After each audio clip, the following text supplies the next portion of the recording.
Call your friends. Call your family. Tell them that you won't be available for the next hour because you will be watching the 24 Hours to Hell and Back after show about Stone's Throw. The after show starts now. You're tuned in to AfterBuzz TV, the ESPN of TV talk.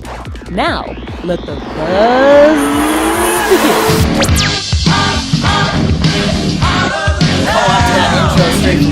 I did. I just stole it straight from him, and it was so good. It's so good. He's so indignant every single time. He's like, guess what? You have no families anymore for the next day. He's like, call everyone because you're seeing no one. Can you and everybody's imagine? like, okay. Your husband just calls you. He's like, hey, I'm going to stay at work for the next day. You'd be like, what are you talking about? I know. I'd be like, that's insane, but okay. Sure. Like, I can't wait to hear this story. Have a great time. I guess I'm having dinner by myself. Yes, and sleeping alone.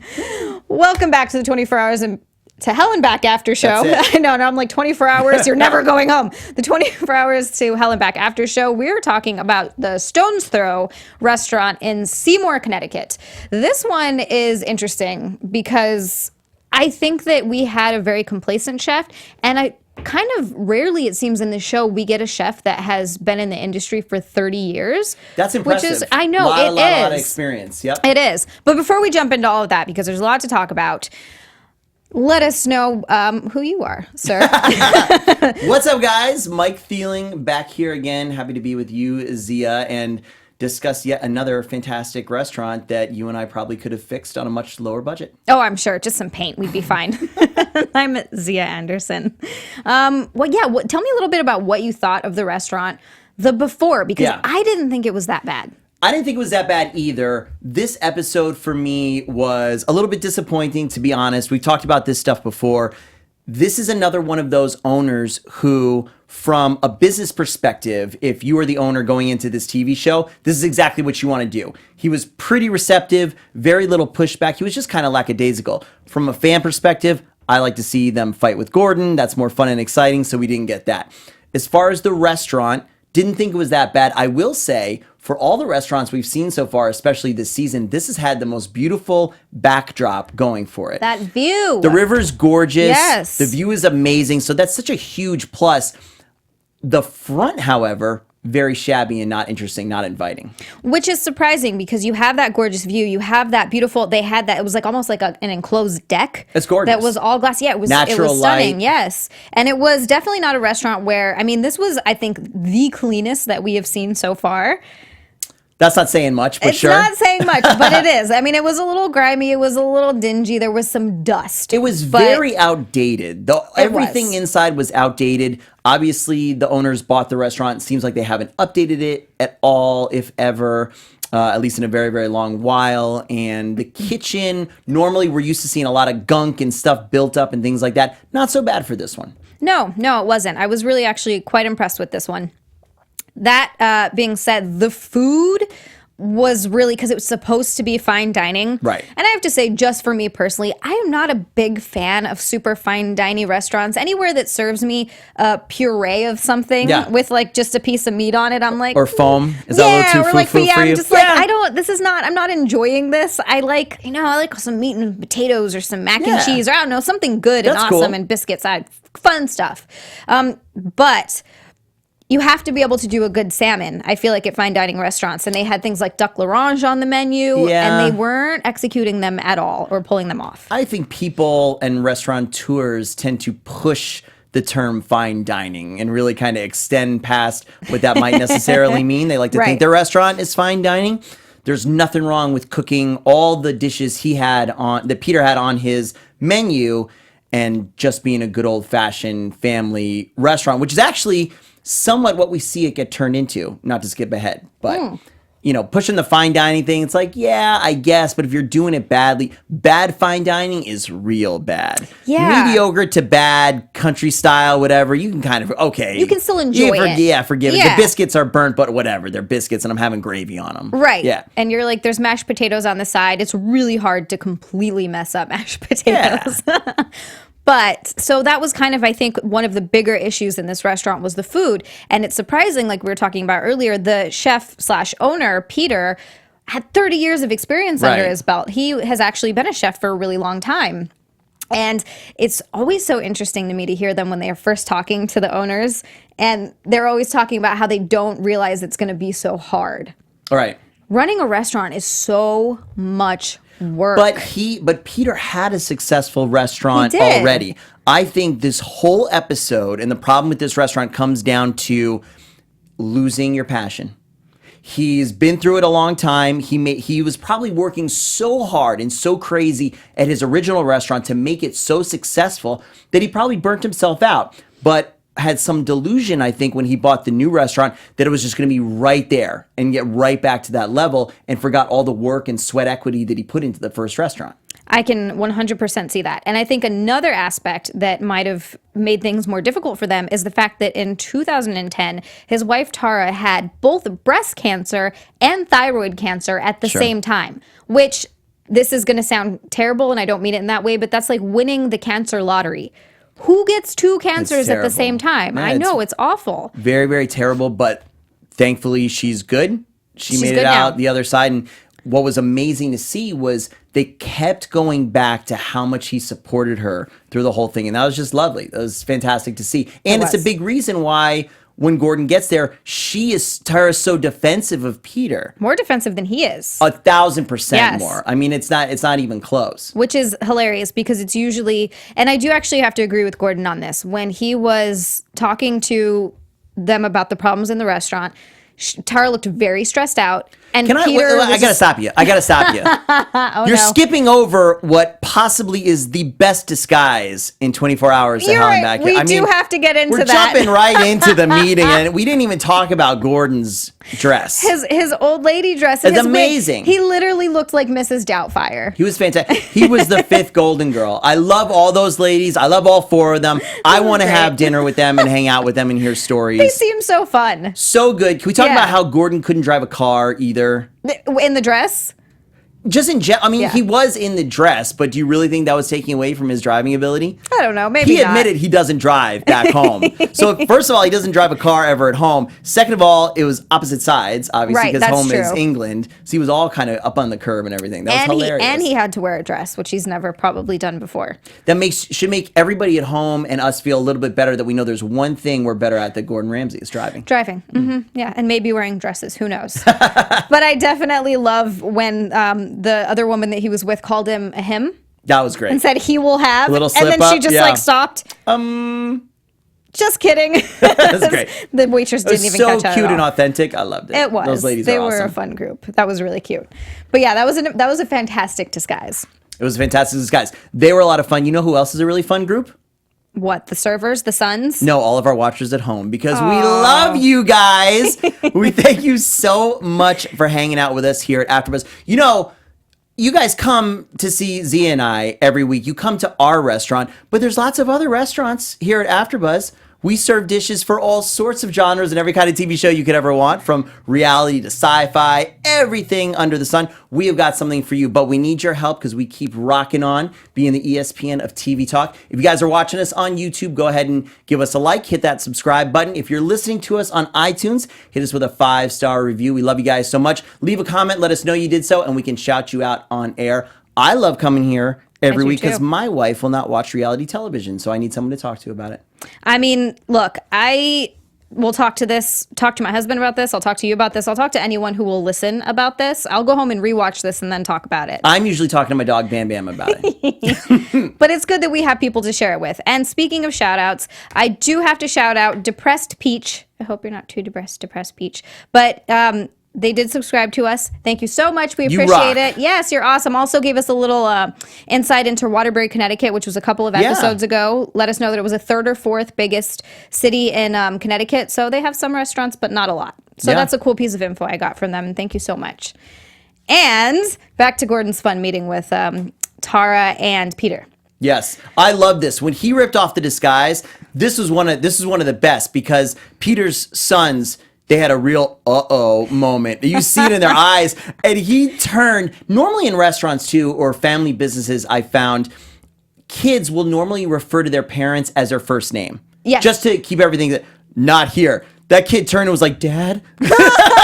Gordon's here, Dad! That's when he gets scared and his whole thing great. reverts to being a child again. He's like, so good. I'm going to get scolded. I loved it. And he was like, everybody out of the kitchen.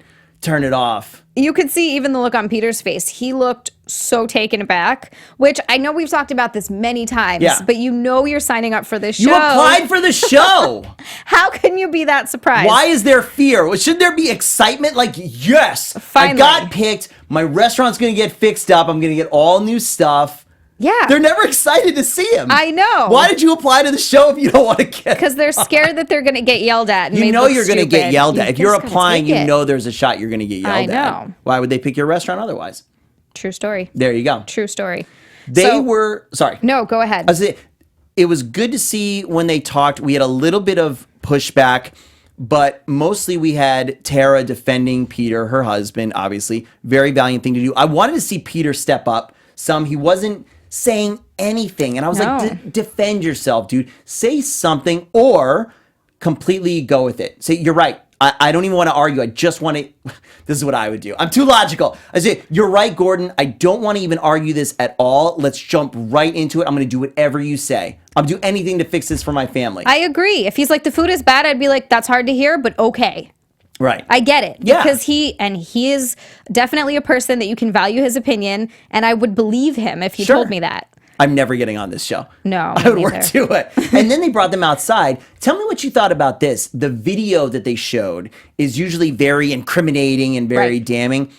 I didn't think this video was that bad. No, it really wasn't. And I know you had mentioned this before, and I actually agree. It showed them messing around a lot.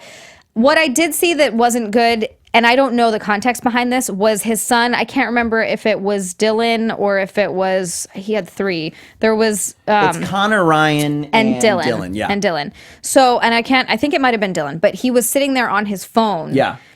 If he's on a break or if he didn't have any tables at all and there was literally nothing to do, I'm iffy on that. But if he was just messing around on his phone when they were saying that service was slow. So Right. that's not okay. But them messing around in the kitchen, they were just kind of joking around a lot. Right. And like, smacking each other. Honestly, I've seen that in just about every restaurant I've worked in. You would go crazy if you weren't able to do that.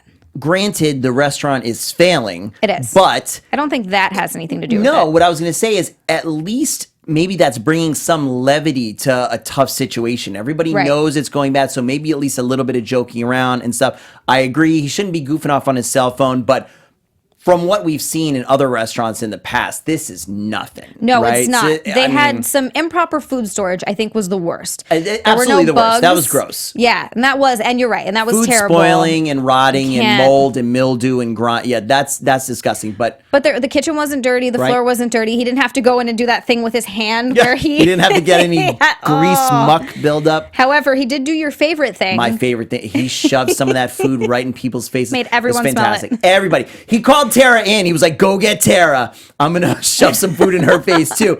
The one girl ran away. She's like, I can't do it. She's like, I don't have a strong stomach. Eric, I can't. the chef I get de that. cuisine, he was like about to puke too. Yeah, that's I my honestly favorite. felt kind of bad for Eric and Lewis because they seemed the most ashamed out of everyone. Yeah. Eric seemed like he just, the entire time he was hanging his head, he looked like he felt so bad. Right.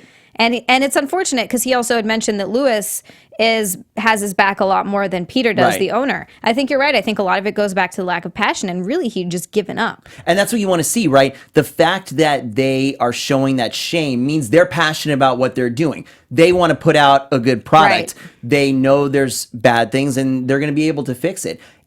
It's Peter's lack of passion, but it's also his lack of leadership and that's what I found interesting about the video. More than half of that video's problems, quote unquote, could have been shored up by Peter just being like, knock it off. Yeah. You don't do yourself. My mom would slap me. What do you get off your cell phone? Go out and help the tables, right? No, so that would eliminate exactly. so much of what was an issue.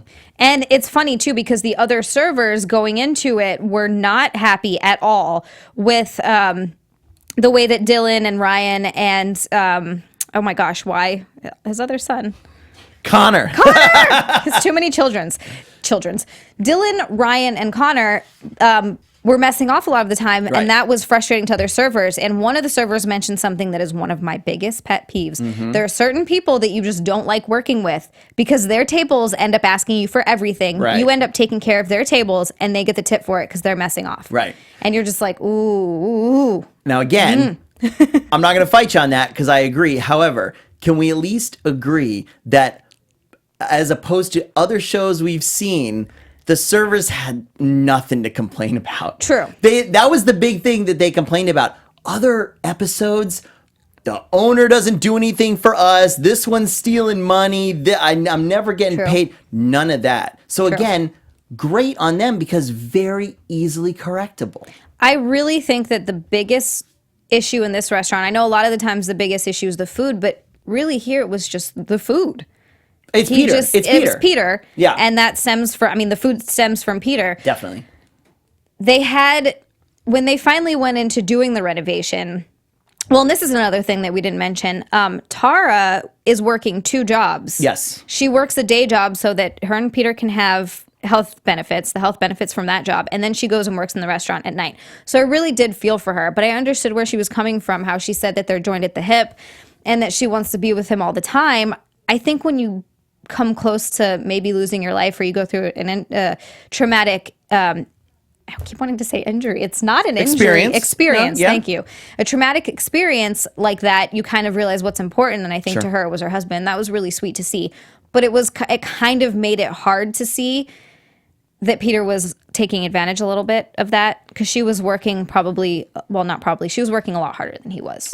But to defend him, not that I really would, but I don't sure, think Mike. I don't think it at all was on purpose. I don't think there was so either. anything malicious. I just think he's gotten lazy and lost his passion, and that's what happened. No, I agree. Definitely. It's hard to watch when one person is putting so much more into it than the other. So anyway, we get into the renovations, and they don't have a ton to do. Nope. With this one. It's really just like what we are constantly preaching and yakking about. Slap a coat of paint on there. They ripped up the dingy carpet, Yep. which they definitely needed. They just kind of overall brightened everything up. Yeah. What did you think of just the before and after, just in the front of the house, the dining area? I thought it was great. Even though it didn't take a lot of effort, I thought it was fantastic. They updated it. And what I really liked about this renovation specifically was I think they did a good job utilizing the surrounding area that the restaurant is in and bringing that inside. So you're by this beautiful forest, wonderful river. So bring that rustic atmosphere inside. And that's exactly what they do. I wanted to see that fireplace on. I wanted to see the other wood adornments and things like that because that makes a lot of sense with the surrounding area. And when I'm going into a restaurant or if I'm coming down the street and I know forest, river, that's what I'm expecting on the inside. Yeah, and you're right, they did a fantastic job showing that. I love the blue that they put in there. Sort of mimics like an outside beautiful sky, and then you have those windows, so that view, again, I would go eat there just for that. And this was the perfect time because I know we're going to get into our Yelp segment later, but we know from one of the Yelp reviews that this was shot around November, December. Yes. In Connecticut, it's chilly. So having that fire raging So and cozy. the rest of the restaurant being cozy like that, just like and rustic, it's perfect. It is. And seriously, I would go eat there just for that. Spot on renovation. I would go get my fancy food paste just for, a fireplace. I'm kind of obsessed with those. So yeah, I did. I enjoyed what they did. The kitchen didn't take too much. It was just, again, doing a deep cleaning. They had to throw out all of that food. They really were keeping way too much spoiled food, which is crazy. Over ordering, Yeah. probably bulk ordering, trying to save some money, but it just ends up all rotting. No, dude. Peter's excuse, no, you didn't put some bad chicken on top of some good chicken. Come on, man. No, you That's just ordered not too much good. Just ordering too much. And it's been sitting there for far too long. Another thing that's very easy to solve, though. You date your food. Yeah. That's a big one. Just Yeah. for the love of God, date your food. Please. Please. Labels. Yeah. So it was cleaning of that. They gave them all new kitchen equipment. So overall, everything looked really nice. What I did like that they actually showed in this, which they don't seem to show as much, you got to hear everybody talk about how tired they were having to stay for 24 hours. A lot of times was like, I'm exhausted. I'm so tired. I couldn't even imagine staying up for 24 hours, renovating an entire restaurant, then working a dinner service I guess it was a dinner service. They didn't do lunch. Again, Right. Like after doing a dinner service, renovate, that's so much work. I'd be dead. So I kind of understand a bit where some of the mistakes come from. A little cranky. Everybody's a little cranky. Everyone's, probably not on their game. Peter was having a little bit of an issue training with the chefs, with Gordon. It was interesting to know that he didn't know that you were supposed to cook the, I guess it was duck, skin side down. That was disturbing. Because he has all this experience. Well, we said, both of us, I know to cook stuff skin side down. I knew that because too. you don't burn the protein. Right. And you're going to get a nice crisp from the skin, and also, I don't know the right term, but melt some of that fat out, which is then going to go into your pan and you can baste it with it. That was very strange that he wasn't doing it right away. That he was cooking it specifically fat side up, thinking the fat would drip into it. That it didn't make any sense. No, especially because I only know that from cooking recipes and just reading it. But it not like also, a chef. No, you're totally right. It also informs why our wonderful Golden Girls salmon was so dry. Everything was dry. Because he's cooking that thing straight down. You got to cook the salmon skin down. Come on, man. Come on, Peter. Bro. Get it together.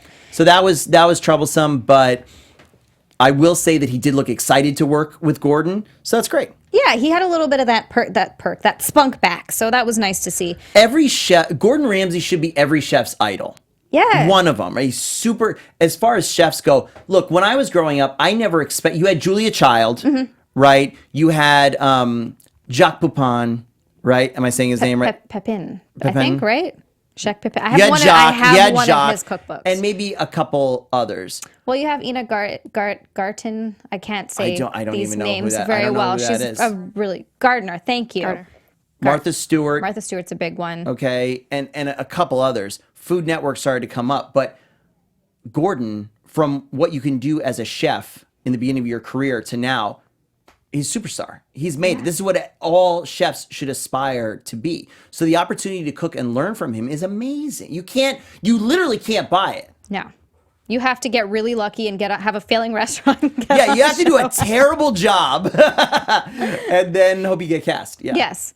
So that was definitely nice to see, but it was kind of indicative of what we're going to see later with his cooking skills and with the rest of the kitchen's cooking skills. Go ahead. I just thought of this. What do you think made the show cast this restaurant? Because to all of our previous points, it wasn't that bad. You're right, it wasn't. And you would think they would want a more dramatic turnaround. It might have been because of the story and because they were hundreds of thousands of dollars in debt. They'd used up all of their savings. And they were hemorrhaging money. I feel like other restaurants are way more in debt than that we've seen. Yeah. Now, I'm not saying 200,000's little. That's a lot of money. But I feel like most of the time the restaurants they turn around are more extreme. $500,000 to $1 million. Yeah, they're just more extreme in general.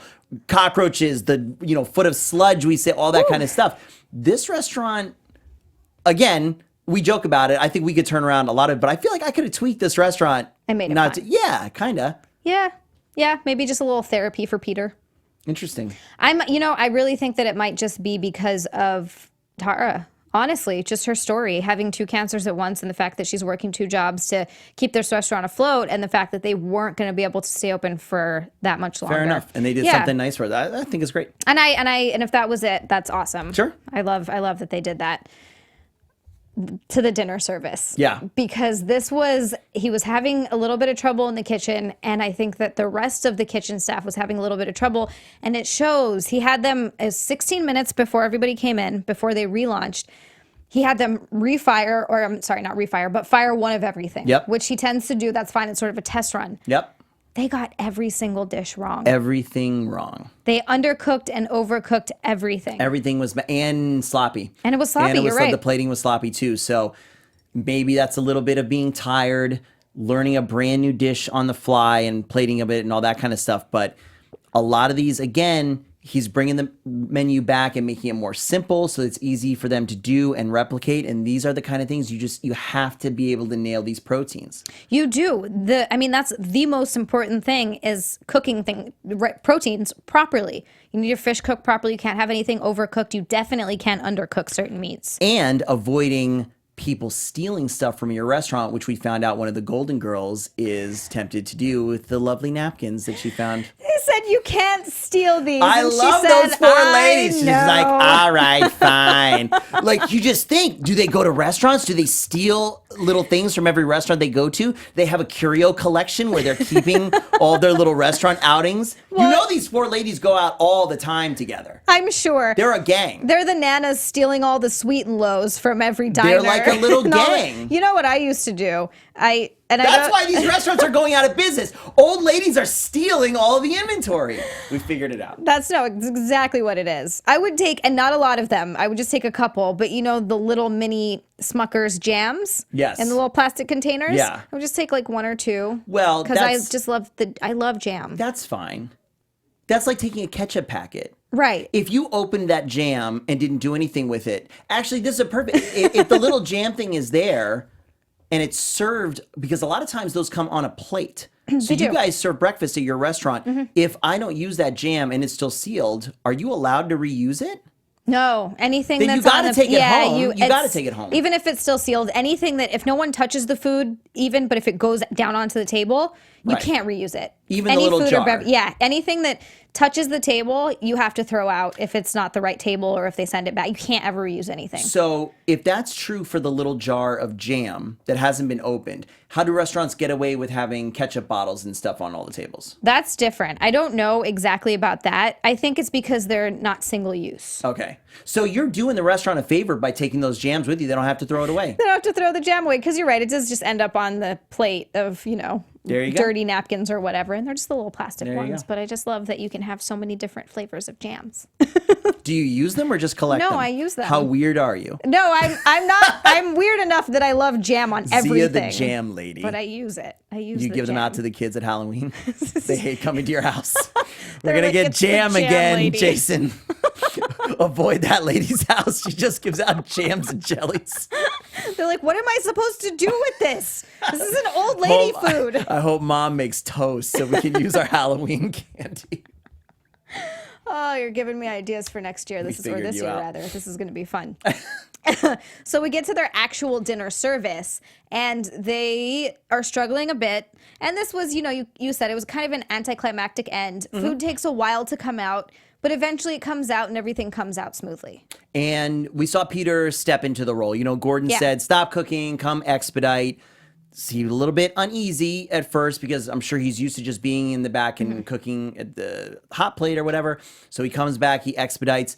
Got a little lesson. Stop messing with your son. Let him do it. He's not your son tonight. He's a runner. That's exactly the attitude he should take. And Gordon's right. If you're displaying that attitude towards your family, they know you're being serious. You're not playing favorites, and that's going to raise the standard of everybody. You're right. Exactly. And you absolutely cannot have favorites in a business like that, because all it does is bring the morale of the restaurant down. Other people become jealous and are not working as well. So yeah, absolutely. It was great to see him finally step up. It was great to see his kids finally step up. Yep. And so everything kind of went well after that. So everything it was nice went well. To see. We got the follow-up video. It sounds like everything's going really, really good. And they have gotten out, and Tara and Peter have gotten to go out on some Friday nights and have some dates. Yay. So that's fantastic. They get to experience other restaurants. I'm so happy for them. I definitely wanted that for her after everything that she has been through in the past. Definitely. They deserve success. 8 or 9 years. Yeah. So that was really, really nice to see. I feel good about them. I think Peter's found it again, his motivation. I think it's going to be good. Okay. Well, I mean, our special segment will tell. Speaking of our special segment, we'll just do the quick one first. The would you eat there? But absolutely. Yeah. I absolutely would. To be honest with you, I'm not that bougie. I would have ate there beforehand, to be fair. I'd be a little bit scared now knowing that the spoon was foiled, the food was spoiled, and some of it was bad. That's makes me, but you never know with any restaurant you go to, pretty much. Oh, sorry. You would eat there, right? Oh, of course. Okay, special segment done. What I wanted to note, we bring up every single week, and finally Gordon brought it up this episode. How has the food inspector not shut them down yet? Yes. I always want to know that. We say that every week, and I was so glad that Gordon actually acknowledged it, but it makes me really wonder, if somebody out there watching is a food inspector, please chime in. How are these places open? Look, I can't remember if I mentioned this on this show before, but there is a restaurant down the street from where I live that I ate at once. Upon walking past there again, it has a C rating. Yep. So maybe these places just have like bad food rate, like bad ratings. How low does your rating have to be to get shut down? I don't know. An F. C A rating D? is scary. That's bad. What, or is it? Do you know enough about the ratings to comment? Yes. If What you does a C rating mean? anything, you have way too many violations. Way Okay. too many. I mean, they give you some leeway too. Even with an A rating, Yeah. there are always violations. And always. is a There are violation never something none. stupid like a napkin on the floor or Sometimes a violation is improper storage of rags. okay. Something as silly as that. Or like having the cream in a bucket with not enough ice. Okay. So it can be little things like that, but it can also be more serious things. That's why they give you some leeway, because no restaurant is ever going to be So, perfect yeah. and have no violations. If you're a Almost C, ever. you've done a You've done lot a of lot. stuff wrong. You've done but a you're lot. still allowed to operate. Yeah. Yeah. And so Yeah, that's scary. That's terrifying. So I don't know exactly how that works. All right. Maybe that's it. Maybe we answered our own question. Maybe they just do have really bad ratings. They just and have they're just terrible so ratings. open. Yeah. I think maybe they must go back and keep rechecking, and they give them an opportunity to raise it. Okay. I don't know if all of these places are raising it. Maybe this one, other ones not so much. But that leads us into our next segment. We'll see how they're doing. Yelp will tell us how they're doing. This was a difficult one. So I have Okay. their Yelp up here. Pardon me. Now, this is interesting. For those of you out there who use Yelp, our first newest rating is a fake rating. Okay? It's a 1-star rating where the person obviously says, I saw them filming. I'm upset now. I don't know if I should go. It wasn't anything talking about they went there and the food Nope. was bad. So you got to throw it out. So the most recent one after that is still post Gordon Ramsay, and it's a 5-star review. It's literally 3 paragraphs worth of text, so I can't read it out. But good food, good service, everything seemed very, very positive. So that's really, really good to hear. Great. And then beyond that is all of the before Gordon Ramsay. So I think there's only been a couple reviews since they changed the restaurant around. And honestly, it's kind of a roller coaster. Very mixed, very middle of the road, good, bad, but all averaging around a 3-star, which is where they're sitting at right now, 114 reviews and 3 stars. Okay, well, I actually might check in on these guys in a few months to see if they have, that would be a fun one. Just check in on them a few months and see how many more reviews they have after Gordon Ramsay to see how well they're doing. I do have really high hopes for these guys. I don't know why. My gut is that they're going to do good. I think so too. I don't know why. I mean, That's okay. because their standards were enough that their restaurant wasn't completely disgusting. Maybe Sure, that's why. maybe that's it. Yeah. So I don't know how much I hope I have for next week's restaurant. Next week looks bad. Ooh, I'm so excited. It looks like it's either a daughter or something of the owner who's given Ramsay It looked all like a the couple lip of back. daughters. So good. It Here looked we like go. a couple, yeah. So finally, strap on your gloves. Yay! This one is gonna be Yay, drama. This one is gonna be a drama-filled episode. Awesome. Hopefully, until we get to talk about more drama, where can the fans find you, Mike? Guys, thanks for hanging out with us. I'm Mike Thieling. You can find me everywhere at Mike Thieling. And you can find me on Twitter and Instagram at Zia_land. It's XIA_land. And if you're a big fan of The Punisher, if you're hanging around for another couple of hours, at 10 p.m. we'll be talking about episodes 7, 8, and 9. Go clean your kitchen. See you next week. Bye. You're tuned in to AfterBuzz. Our founder, Keven Undergaro, and me, Maria Menounos, would like to thank you for tuning in to AfterBuzz TV. Remember, we're not just the first, we're the biggest in the world, and we're the only destination for all your favorite TV shows. Whatever you crave, we've got it. So go to AfterBuzzTV.com and check out our lineup. Buzz you later. The views expressed herein are those of the hosts only and do not necessarily reflect the views of AfterBuzz TV or its owners or principals.